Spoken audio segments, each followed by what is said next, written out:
दिखाई दे रहा है सभी को? अब है आगे गुडसाल रूल के बाद में angle of Louis is also external angle. तो जो उसका स्टर्नम का जो एंगल होता है उसको अपन क्या बोलते हैं? Angle of Louis. अब ये लोबिस है, ये किसी वैज्ञानिक ने नाम दे दिया तो है। एंगल ऑफ लोबिस को क्या बोलते हैं अपन? एक्सटर्नल एंगल भी बोल सकते हैं।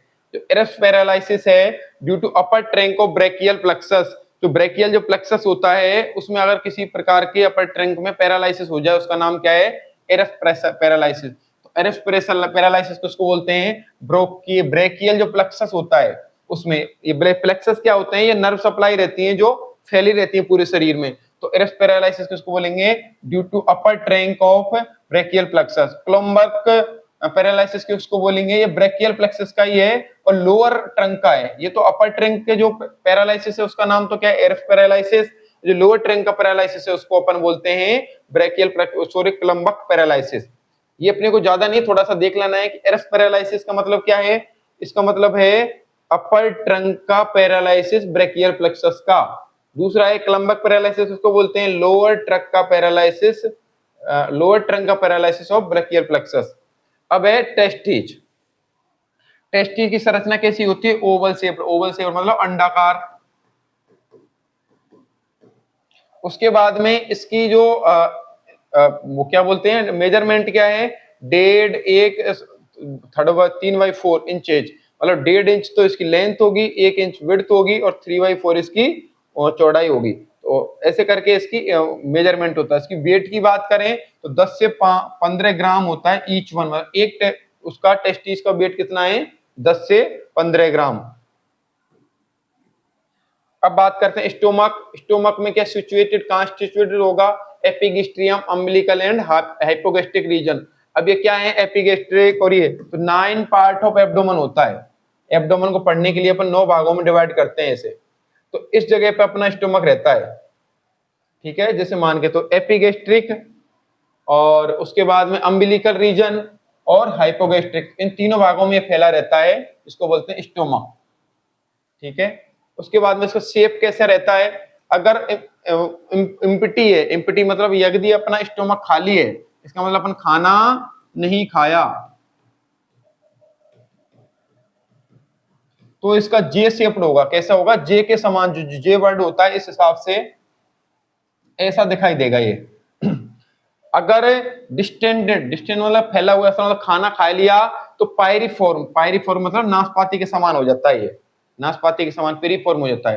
कार्डियक एंड एट मतलब ये क्या है कि कार्डियक एंड T11 लेवल और पाइलोरिक एंड TL लेवल। तो जिसका जो कार्डियक एंड होगा, इसका मतलब जो स्टोमक जो कार्डियक को टच करता है उसका नाम, उस जगह का नाम है T11। और पाइलोरस मतलब पाइलोरिक एंड इसमें एंड होते हैं कार्डियक और पाइलोरिक। तो पाइलोरिक का लेवल है TL लेवल। उसके बाद में स्टोमक की कैपेसिटी कितनी है? तो बर्थ, जो बच्चा जन्म लेता है उस समय 30 ml होती है। कितनी होती है? 30 ml। अडल्ट होता है, अडल्ट मतलब बड़ा होने के बाद में 1000 ml। और इसकी बात करें या 10 इंचेज हो जाता है, कितना बड़ा हो जाता है। इसकी लेंथ की बात करें स्टोमक की तो 10 इंच। स्टोमक की कैपेसिटी कितनी है? बच्चों में तो 30 ml है और अडल्ट में 1000 ml है। इसकी लेंथ कितनी है? तो 10 इंच है। स्टोमक बेड, स्टोमक बेड मतलब स्टोमक जिस पर रहता है उसमें 7 कंटेंट आते हैं। अपने कंटेंट का नाम याद नहीं करना है, केवल इतना याद कर लेना है। स्टोमक बेड, स्टोमक जिस पर पूरा टच करता है उन कंटेंट का नाम क्या है? स्टोमक बेड बोलते हैं। उनकी संख्या 7 है। Main cell of stomach, stomach में मेन सेल्स कौन सी होती हैं? तो पैराइटल, इसको ऑक्जेंटिक सेल बोलते हैं। ये क्या करती हैं? हाइड्रोक्लोरिक एसिड मतलब HCl का क्या करती हैं? सिक्रेशन करती हैं। इनको अपन पैराइटल या ऑक्जेंटिक सेल बोलते हैं। ये सिक्रेट करती हैं HCl। HCl का सिक्रेशन कौन सी सेल करती है? स्टोमक में क्वेश्चन आ सकता है, पैराइटल या ऑक्जेंटिक सेल।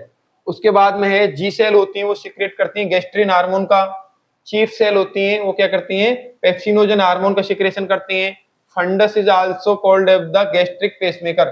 फंडस को अपन क्या बोलते हैं? गैस्ट्रिक पेसमेकर भी बोलते हैं। जो डिस्टल या pylorus part is the called as duodenal pacemaker. जो इसका स्टोमक का डिस्टल पार्ट होगा मतलब दूर वाला भाग होगा, जिसको पाइलोरस पार्ट ही बोलते हैं, इसको ड्यूडेनल पेसमेकर भी कहा जाता है। उसके बाद में commonest position of appendix, appendix होती है, उसकी कॉमनेस्ट पोजीशन क्या है? 12 o'clock या रिट्रोसिकल। अब जैसे ये है तो इसमें जो 12 ओ क्लॉक, जैसे 12 बजते हैं ना, ऐसे दोनों सुई अगर 12 पे हो तो उसको बोलते हैं 12 ओ क्लॉक, उसकी पोजीशन है रेट्रोसिकल। तो commonest position of the appendix कितनी है, 12 ओ क्लॉक या रेट्रोसिकल। इसकी लेंथ की बात करें तो 2 से 20 सेंटीमीटर होता है, एवरेज 9 सेंटीमीटर है।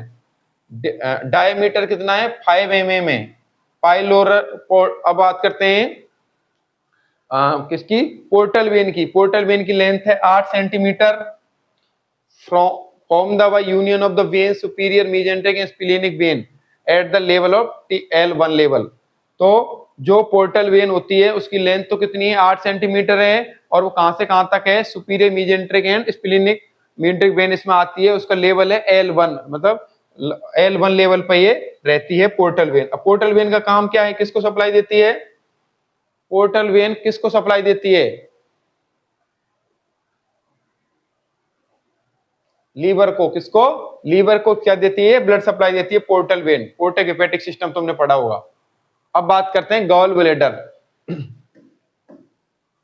गॉल ब्लेडर ये क्या, पीयर शेप्ड होता है। उसके बाद में इसमें कहां सिचुएटेड होगा, inferior surface of right lobe of liver. Liver में 2 लोब होती है, इसकी जो राइट लोब होती है वहां पे क्या रहता है, लीवर सिचुएटेड रहता है। इसकी लेंथ कितनी है, जैसे लीवर के पीछे से एक बलून के समान संरचना होती है जिसको अपन क्या बोलते हैं, गॉल ब्लेडर। जो गॉल ब्लेडर है इसकी लेंथ कितनी है, 7 से 10 सेंटीमीटर है। विड्थ है इसकी 3 सेंटीमीटर। और बाइल ऑफ रिजर्वायर भी कहा जाता है, क्योंकि इसमें क्या रहता है, जो लीवर बाइल का सिक्रेशन करता है वो कहां जाके रिजर्व हो जाता है, गॉल ब्लेडर में। इसकी कैपेसिटी 30 से 50 ml होती है।